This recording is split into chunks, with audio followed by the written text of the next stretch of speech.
Okey, demikian tadi upacara penyampaian hadiah disempurnakan oleh yang hormat Datuk Haji Hamid bin Muhammad Amin, Presiden FM bersama dengan Datuk Ghani Hassan, Presiden MFL, untuk memulakan cerita ataupun perjalanan panjang bola sepak Malaysia untuk musim 2023. Banyak perkara yang perlu dilakukan homework untuk pasukan Terengganu, umpamanya Datuk. Betul, kita dapat tahu.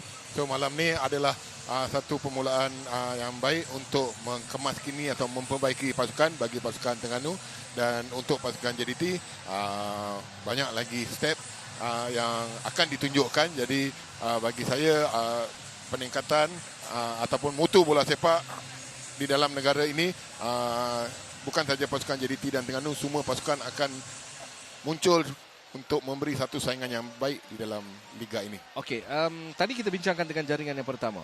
Tak sempat tadi jaringan kedua tadi kita bicara penyampaian hadiah. Kalau dilihat masih lagi saya letakkan sebagai bagaimana perancangan yang tersusun with ball, without ball itu berlaku, Safi. Ya, untuk jaringan kedua saya rasa hantaran dan keserasian Aiman sekali lagi.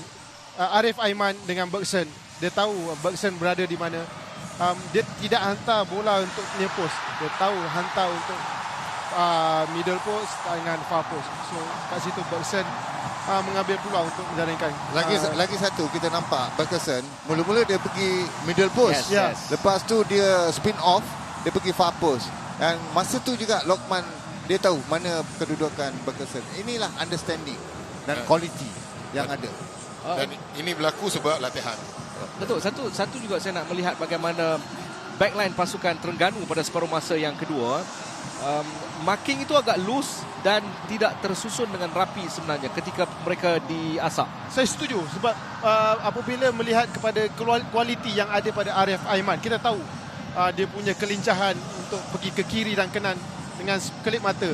So dengan jarak yang sebesar itu, Arif Aiman boleh melakukan hantaran. Sepatutnya pertahanan Terengganu lebih. Yang banyak kita nampak first half tu datang daripada kiri. Second half Arif Aiman. So benda ni dia boleh, JDT boleh tukar di mana-mana pun. So untuk Arif Aiman punya gol. Betul.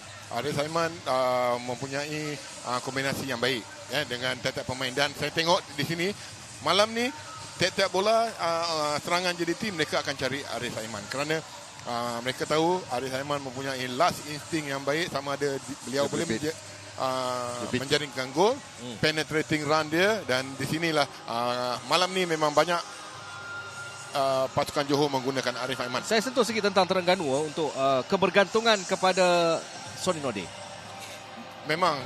Tapi bukan hanya kita nak katakan Sony Nordin, tapi hantaran kepada striker tu.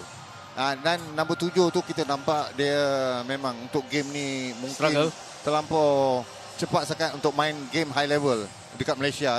Orang dia fikir dekat Malaysia, tapi kalau JDT dan tim-tim yang lain akan main bukan cara dia fikir macam ni. Pasal pressure is always there. So kebanyakan pemain-pemain Eropah dia fikir datang sini senang, tetapi bila dia main baru dia tahu. The intensity is quite high. Dan juga jika pemain-pemain attacking memberi lebih bantuan kepada Sony, saya rasa pasukan attacking quality Terengganu rasa boleh nampak lebih baik. Ketiadaan Habib Liridon masih awal. Kalau Liridon join the team pun agak lewat. Ya, saya rasa masih awal lagi untuk kita menilai Terengganu. Tapi saya rasa dengan perlawanan pada malam ni, mereka harus menyalahkan diri sendirilah kerana memberi ruang kepada pasukan JDT membuat serangan. Bahagian tengah Terengganu tidak create banyak chance, dan untuk membuat hantaran keserasian masih belum ada. Saya rasa untuk perlawanan kedua mereka harus melakukan homework dengan banyak. Dan second half kita nampak total control dominate daripada Johor.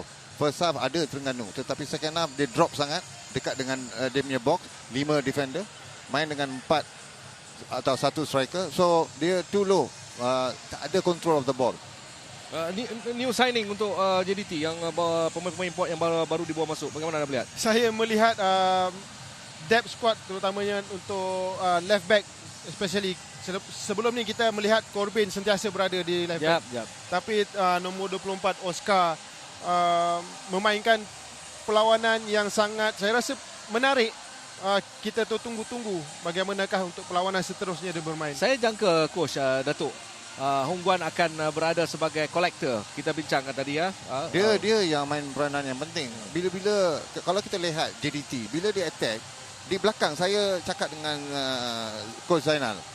Bila JDT attack belakang tu, kalau ada satu striker Nordin ada dua pemain. Dia very discipline. Ini yang saya jarang nampak. Memang JDT 4-5 tahun. Attitude dia ataupun untuk maintain shape bila hilang bola. Amat baik. In numbers ketika bertahan, in numbers ketika betul. Kadang-kadang when they lose the ball, bila Terengganu ada apa daripada kick off, dia main 3-1-3-3. Lepas tu bila bola dah hantar, dia jadi 5 di belakang atau 4 di belakang. So they are quite well drilled lah. Kalau kata orang masalah ini well drilled. Tapi timing, passing, accuracy dengan first game memang bukan kita tak boleh, kita tak nampak 100% lah. Safi, betul tak? Betul. Dalam keadaan kita tengok, saya suka melihat kepada bagaimana mereka menyusun perjalanan ke arah lawan. Itu sangat menarik, Safi. Ya, saya rasa lah zaman moden sekarang ni mereka membuat game analisa dengan sangat baik. Saya rasa apa yang data-data mereka dapat, mereka cuba terapkan dalam permainan, dan saya rasa terbuktilah dengan mereka, walaupun kemenangan tidaklah seperti yang kita mahukan, game yang pace laju, tapi dengan kemenangan mereka dapat membuka langkah demi langkah untuk sepanjang liga. Confident level. Actually dia main dengan formation apa ni? Dia itu yang saya kata. Kalau dari goal kick Terengganu, dia defend 3-1-3-3. Pelik sikit. Tapi bila dia main long ball, kalau dah 3 orang pressing, dia main long ball, sebelum dia main, you nampak dah dia dropping off. Macam nombor 24 tu. Dia dah drop off.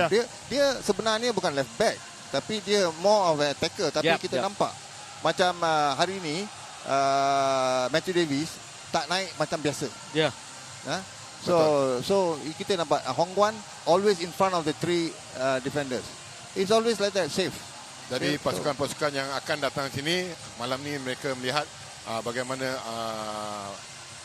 tactical JDT bila bermain di sini.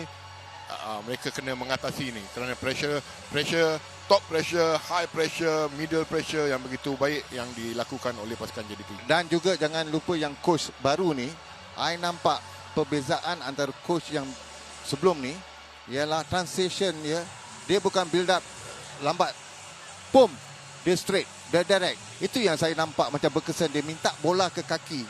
Second half banyak dia combine dengan Forestry bila bola datang ke kaki dia.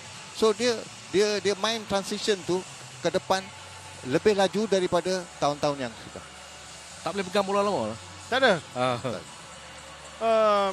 Mereka cuba one two, saya rasa two touch yang paling banyak. Mereka akan dah release, lepaskan bola tu pada rakan untuk mempercepatkan game tu lagi. Datuk melihat memang pelik. Maksud dia, saya kata variety formation itu ada untuk JDT. Memang kita nampak malam ni adalah berlainan daripada formasi-formasi yang telah JDT tunjukkan sebelum ini. Yang pertama, kita dapat lihat peningkatan seperti mana setiap pemain work bila hilang bola. Tiada sesiapa yang tidak bekerja.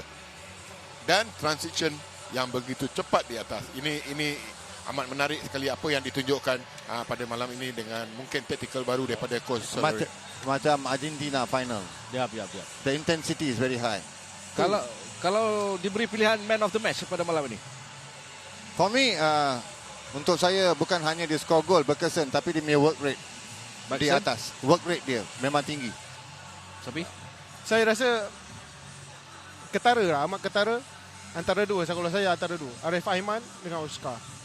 Datuk? Bagi saya nampak game seimbang, tetapi insting yang memberi ketajaman dan yang memberi bila pemain ini dapat bola, boleh dikatakan seluruh stadium akan sorak. Saya nampak Arif Aiman.